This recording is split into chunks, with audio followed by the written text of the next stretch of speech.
একজন জেলের ঘটনা আপনাদেরকে শোনাই। কিতাবের মধ্যে মুসান্নিফ রাহমাতুল্লাহি আলাইহি একটি ঘটনা লিখলেন। একজন জেলে যে প্রতিদিন নদীর মধ্যে, সাগরের মধ্যে জাল দিয়া মাছ ধরে, এই মাছ বাজারের মধ্যে বিক্রি করে তারপর সংসার চালায়। প্রথম দিন মাছ ধরতে গেলেন, মাছ পেলেন না। দ্বিতীয় দিন মাছ ধরতে গেলেন, মাছ পেলেন না। তৃতীয় দিন মাছ ধরতে গেলেন, একটা বোয়াল মাছ পাইলেন। এই বোয়াল মাছ পাওয়ার পরে আপনার মতো আমার মতো একজন যুবক মানুষ, যার ক্ষমতাও আছে, শক্তিও আছে, সব কিছুই আছে, ওই জেলের কাছে গেলেন। জেলেকে বললেন, জেলে মাছ পাইলা নাকি? বলে, হ্যাঁ মাছ পাইলাম, একটা বোয়াল মাছ পেয়েছি, এটা বাজারের মধ্যে বিক্রি করব, সংসার চালাবো। যুবক ক্ষমতা প্রদর্শন করে, শক্তি প্রদর্শন করে, টাকা না দিয়া ওই জেলের থেকে সে মাছটা ছিনিয়ে নেওয়া গেল। তরতাজা বোয়াল মাছ। বোয়াল মাছের দাঁতগুলো দেখবেন চরণীর মতো চোকা চোকা। ওই বোয়াল মাছ, জীবন্ত মাছটা ওই যুবকের হাতের মধ্যে কামড় মানে ধরলো। বাড়িতে নিয়ে গেল, কিন্তু বোয়াল মাছ ছাড়ে না। টান দিয়ে যখন ছড়াইতে গেল, তখন ওই বোয়াল মাছের দাঁতির কাটা আঁচড় লেগে রক্তপাত হয়ে গেল। রাত্রে মাছ খেলো, কিন্তু রাত্রিবেলায় ওই যুবকের হাতের মধ্যে ব্যথায় অস্থির হয়ে গেল।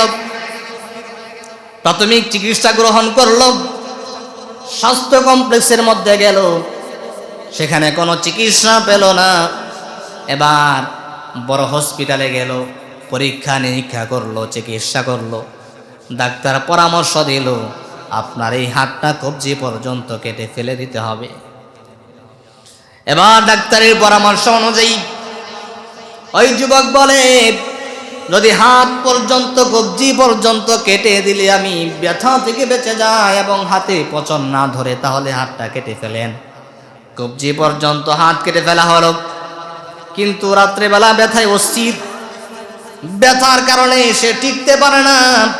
ডাক্তারের কাছে আবার গেল, ডাক্তারকে গিয়ে বলল, আমি ব্যথায় অস্থির হয়ে যাচ্ছি, কি করা যায়? ডাক্তার বললেন, আপনার হাত কোনোই পর্যন্ত কেটে ফেলে দিতে হবে, আর না হয় এটার পচন ধরতে ধরতে ক্যান্সার হয়ে যাবে। ডাক্তারের পরামর্শ অনুযায়ী কোনোই পর্যন্ত হাত কেটে ফেলল, কিন্তু তারপরেও ব্যথা কমে না, ব্যথায় অস্থির হয়ে গেল। মুসলমান মুসলিম চিকিৎসক ডাক্তার এবার বলে, তোমার যে চিকিৎসা করলাম, পরীক্ষা নিরীক্ষা করলাম, এমন হওয়ার কথা না। তোমার নিকট আমি সঠিক তথ্য জানতে চাই, এই ঘটনা কিভাবে ঘটলো বিস্তারিত বর্ণনা করে শোনাও। এবার যুবক বলে, আমি একজন জেলের পর জুলুম করেছি, টাকা পয়সা না দিয়া তার বোয়াল মাছ ছিনিয়ে আনলাম, এভাবে বোয়াল মাছের দাঁতের আঁচড় লেগে এই ঘটনা ঘটেছে। এবার ডাক্তার ডাক দিয়া বলে, আমি কেন, আমার বাবাও যদি তোমার চিকিৎসা করে, তুমি সুস্থ হবা না যতক্ষণ না পর্যন্ত ওই জেলে তোমাকে ক্ষমা না করবে। এবার ওই যুবক ওই জেলের তলাশে বের হয়ে গেল, নদীর কাছে গেল। নদীর কাছে যাইয়া দেখে ওই জেলেটি মাছ ধরতেছে।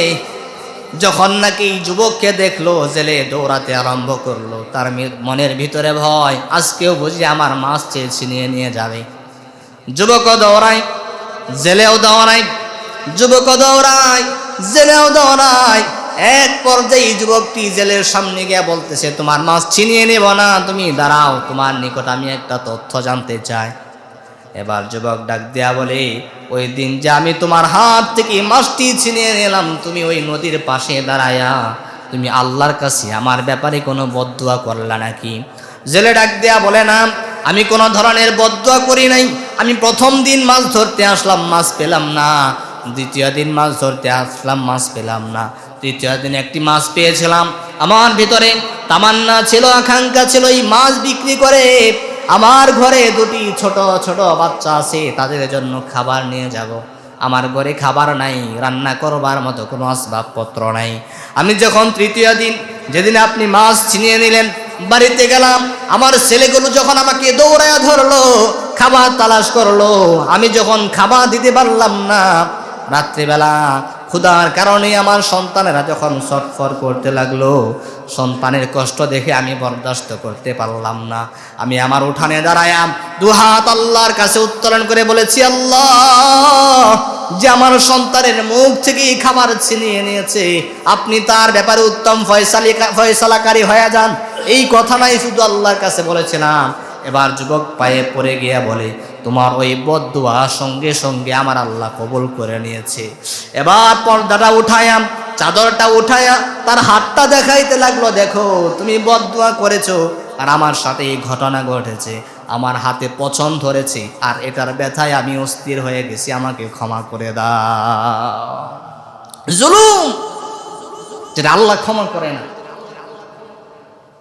রব নিজের উপর জুলুম করবে বান্দা, এটাও আল্লাহ ক্ষমা করে না। আবার বান্দা বান্দার উপর জুলুম করবে, এটাও আল্লাহ ক্ষমা করে না। আল্লাহু আকবার। চিন্তা করছেন জুলুম কত সূক্ষ্ম একটা বিষয় এবং কত ভয়ঙ্কর। আল্লাহ বলছেন যে বান্দা আমি রবের উপর জুলুম করবে কুফুরের মাধ্যমে, এই কুফুরের গুনাহ আমি আল্লাহ ক্ষমা করব না। ইন্নাল্লাহা লা ইয়াগফিরু আন ইউশরাকা বিহি ওয়া ইয়াগফিরু মা দুনা যালিকা লিমান ইয়াশা। আমি আল্লাহ শিরিকের গুনাহ ব্যতীত সমস্ত গুনাহ মাফ করে দেব, কিন্তু যে শিরিক করে কুফর করে আমি আল্লাহর উপর জুলুম করেছে, আমি আল্লাহ এটা ক্ষমা করব না। এবং বান্দা হয়ে যে আমার বান্দার উপর জুলুম করেছে, অত্যাচার করেছে, আমি সেটাও ক্ষমা করব না। বলেছেন কে? এই জন্য জুলুম করা যাবে, অত্যাচার করা যাবে? করা যাবে না।